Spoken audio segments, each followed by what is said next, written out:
নমস্কার বন্ধুরা, মল্লিক বাড়ির রান্নাঘরে সকলকে স্বাগত। আজ আমি বানিয়ে দেখাবো পাবদা মাছের পাতলা ঝোল। গরম ভাতের সাথে কিন্তু খেতে ভীষণই ভালো লাগে।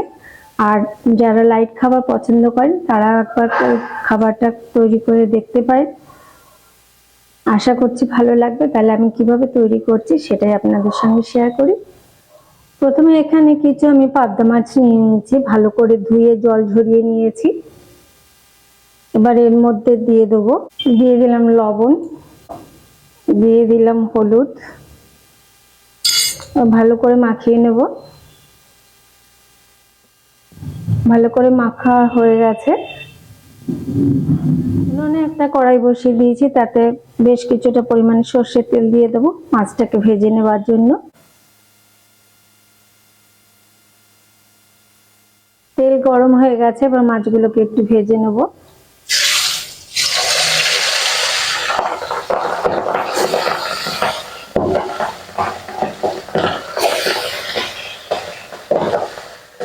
একটু ঢেকে দেবো, চিট করতে পারে।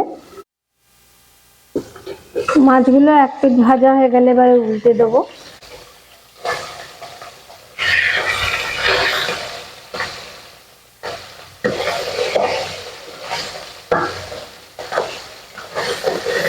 মাছগুলো খুব বেশি কড়া করে ভাজবার দরকার নেই।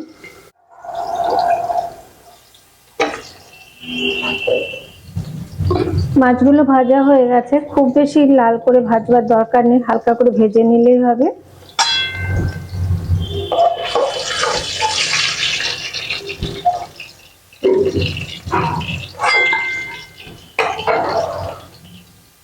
পরের ব্যাচে মাছগুলো ভেজে নেব।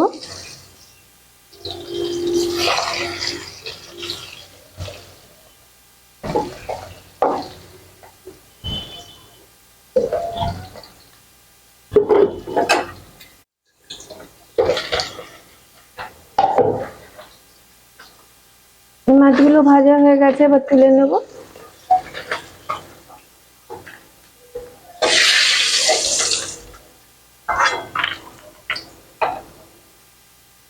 এবারে এই তেলের মধ্যে দিয়ে দেবো একটা ছাঁকনির মধ্যে 1 চামচ পরিমাণে মেথি দিয়ে দেবো,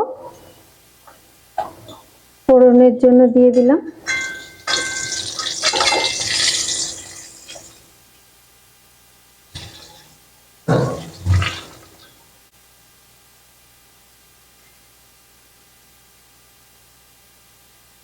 এই মেথিটা আমি বাদ দিয়ে দেবো, এটা দেবো না, এর যে ফ্লেভারটা আছে সেটাই তেলের মধ্যেই থাকবে। এবার এর মধ্যে আমি দিয়ে দেবো, এর মধ্যে দিয়ে দিলাম পরিমাণ মতন হলুদ,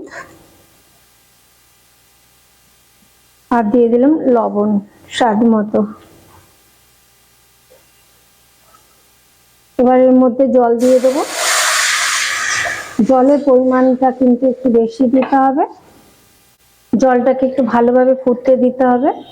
অনেকটা সময় যতটা গ্রেভি লাগবে তার ডবলেরও বেশি একটু জল দিতে হবে। ঢেকে দিলাম।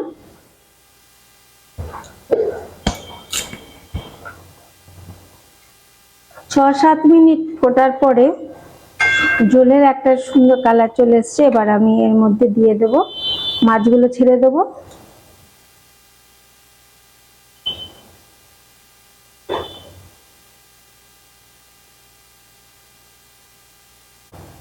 এর মধ্যে দিয়ে দেবো 3টে কাঁচা লঙ্কা চেরা,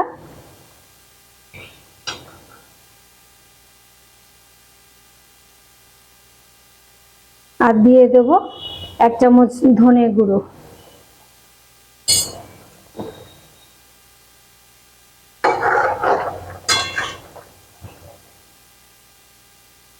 এবার আবার একটু ঢেকে দেবো।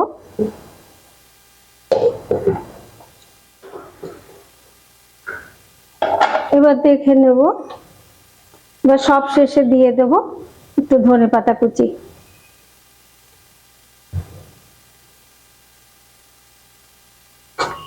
দিয়ে একটু ঢেকে রেখে দেবো।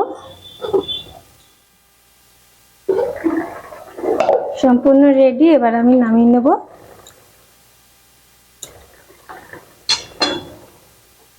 তৈরি হয়ে গেল পাবদা মাছের পাতলা ঝোল। গরম ভাতের সাথে কিন্তু খেতে ভীষণই ভালো লাগে। আপনারা একবার বাড়িতে বানান, আমি তো বাড়িতে প্রায় করে থাকি।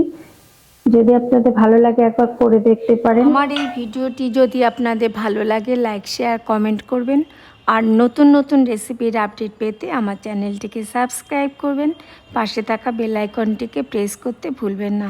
আবার আসবো অন্য কোনো রেসিপি নিয়ে। আপনারা ভালো থাকুন, সুস্থ থাকুন।